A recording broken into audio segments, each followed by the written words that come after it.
Now the angel just stared at him for a moment, tilted his head, and said, "Sir, I got one thing I want to share with you. All right. And it is this, and I hope that it just changes your life. What you really need is not down there in the valley where you've been praying and pushing and spending all your time on something that was not going to do any good." The man, looking confused, wondered. The angel said, "Because as I walked across this earth on yesterday, I passed a man who had just found out that he took the wrong truck. And now he's got something valuable in it. And he's over there just praising and shouting." You know, that's where a lot of us are in the church today. Because of one small mistake in our past, we have been caught up in some situations that we shouldn't have been in. And we've been fighting some battles that we shouldn't have been in, while somebody else is over there declaring our victory.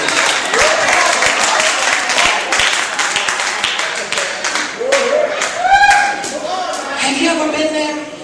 That you know in your spirit, you ask the Lord, "Lord, what did I do to keep me in this situation for so long?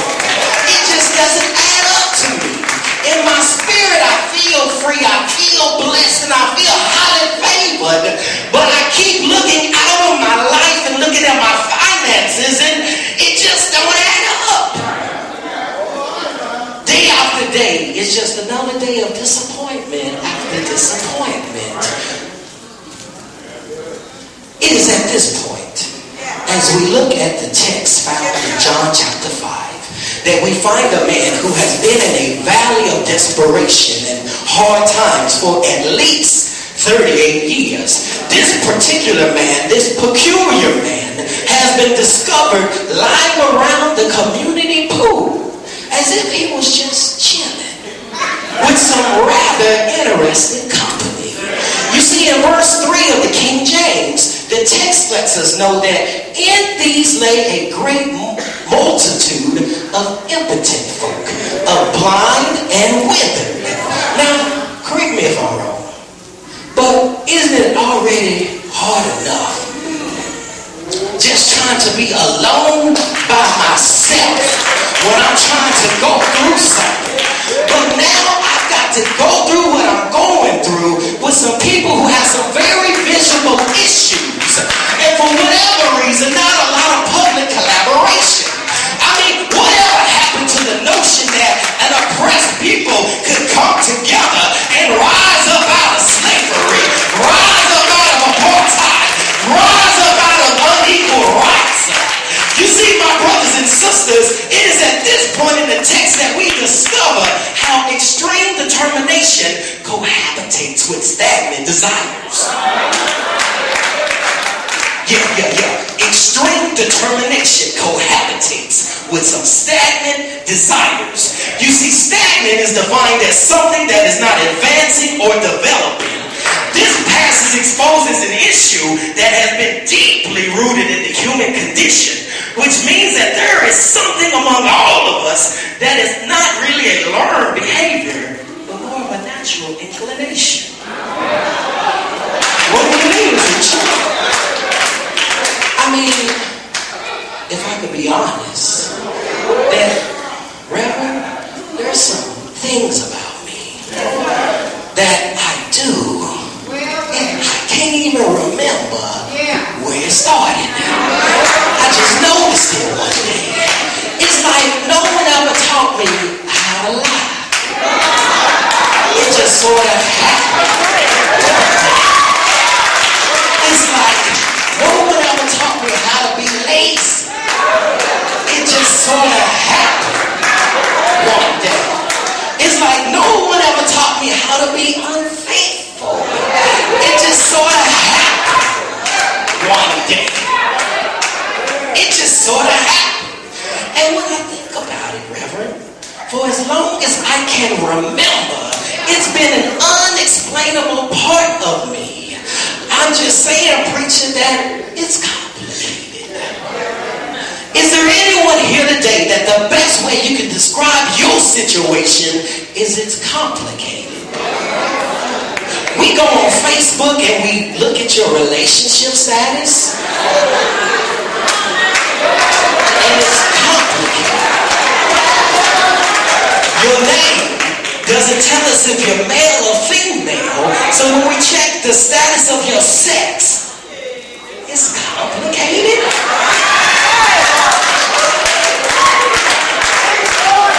We know you live in a big house and drive a nice car, but when it's tithes and offering, it's complicated.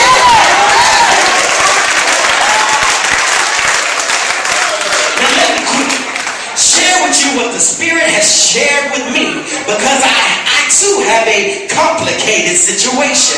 You see, I've got a few unanswered questions that I need to ask the Lord for some understanding. You see, my first question for the Lord was, Lord, why did the author go through so much trouble to make sure we knew who else was around this pool? Why? Let me show you what Jesus already knew when he saw you. The King James Bible says that there was a great multitude of impotent folk, blind, halt, and withered. The New Revised Standard said that there was some invalid, blind, lame, and paralyzed. The NIV says that there was a great number of disabled, blind, lame, and paralyzed.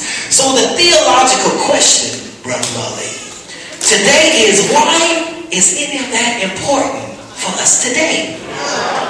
Well, after reading, you got to look at that verse 5. In most versions, it said that the man was either sick, ill, or just had an infirmity. Which brings me to the first point. It's simple. Choose wisely who you lay down with or next to.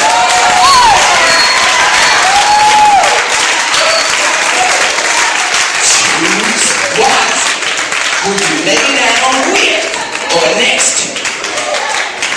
You see, there is a special group of people in this world who feel called to categorize and define you. I like to call what they do environmental stereotyping. Because they really can't figure out what's wrong with you, but they still feel it's their duty to say something.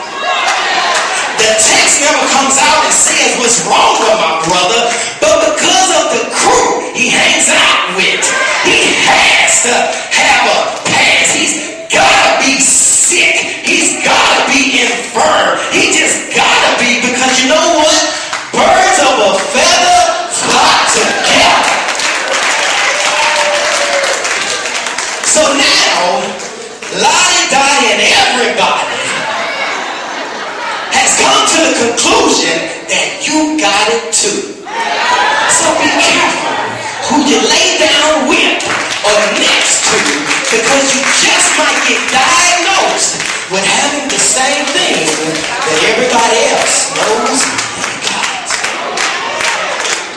Another thing that Jesus knew and understood was that communal history is not the same as communal support.